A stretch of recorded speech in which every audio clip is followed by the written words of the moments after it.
মানুষ যদি ভোট কেন্দ্রে গিয়ে নির্বিঘ্নে পছন্দের প্রার্থীকে ভোট দিতে পারে, সম্ভাব্য ফলাফল কি হতে পারে তা কিন্তু ষড়যন্ত্রকারীরা জেনে গেছে বন্ধুরা আমার।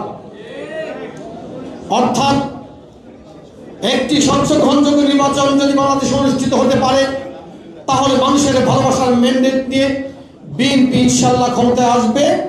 এটা ষড়যন্ত্রকারীরা জানে বলেই এই নির্বাচনের পরিবেশ নষ্ট করতে চায় এবং সেই ধারাবাহিকতার অংশ হিসাবে গোলাম কিবরিয়াকে গতকালকে হত্যা করেছে। আমরা জানি না আগামী দিনে বাংলাদেশের পরিবেশ কেমন হবে, কিন্তু আপনারা যারা গত 16 বছর রাজপথে থেকে জীবনকে উৎসর্গ করার ঝুঁকি নিয়ে আন্দোলন করেছেন, সংগ্রাম করেছেন, আগামী দিনে একটি স্বচ্ছ গ্রহণযোগ্য নির্বাচন না হওয়া পর্যন্ত আমাদের দায়িত্ব কিন্তু শেষ হয়নি বন্ধুরা আমার। কারণ আমি প্রায় বলতাম গত 16 বছর তো বাংলাদেশে একটি পার্লামেন্ট।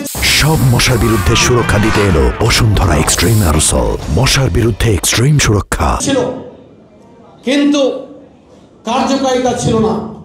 গত 16 বছরও বাংলাদেশে একটি নির্বাচন কমিশন ছিল, পাতানো নির্বাচন ছিল, মানুষের ভোটাধিকার ছিল না। গত 16 বছরও তো বাংলাদেশে আইন ছিল, আদালত ছিল, কিন্তু মানুষের ন্যায় বিচার ছিল না।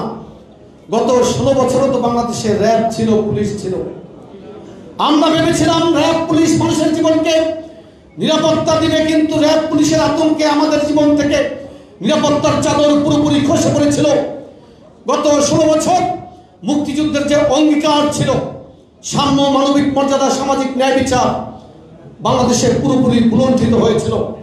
অর্থাৎ গত 16 বছর তো বাংলাদেশের নাম স্বাধীন রাষ্ট্রগুলোর তালিকায় ছিল, কিন্তু বাংলাদেশের মানুষের কোনো স্বাধীনতা ছিল না বন্ধুরা আমার।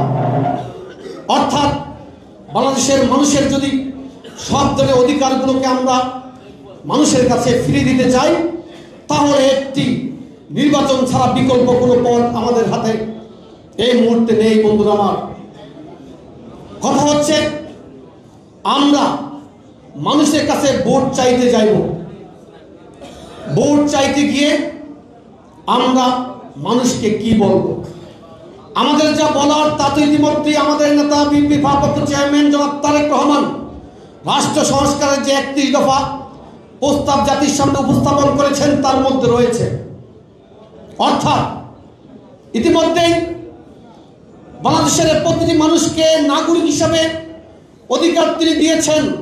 অর্থাৎ একজন শিশু থেকে বৃদ্ধ, কিশোর থেকে রাষ্ট্রপতি, ছাত্র, কিশোর, যুবক, চিকিৎসক কিংবা আইনজীবী, প্রকৌশলী কিংবা যে কোনো পেশাজীবী কিংবা বেকার, মুসলিম কিংবা মুসলিম, সমতলে বাস করা বাঙালি কিংবা পাহাড়ে বাস করা ক্ষুদ্র নৃতাত্ত্বিক গোষ্ঠী, প্রতিটি নাগরিকের অধিকারকে সমুন্নত রাখার কথা 31 দফার প্রস্তাবের মধ্যে বলা হয়েছে বন্ধুরা আমার।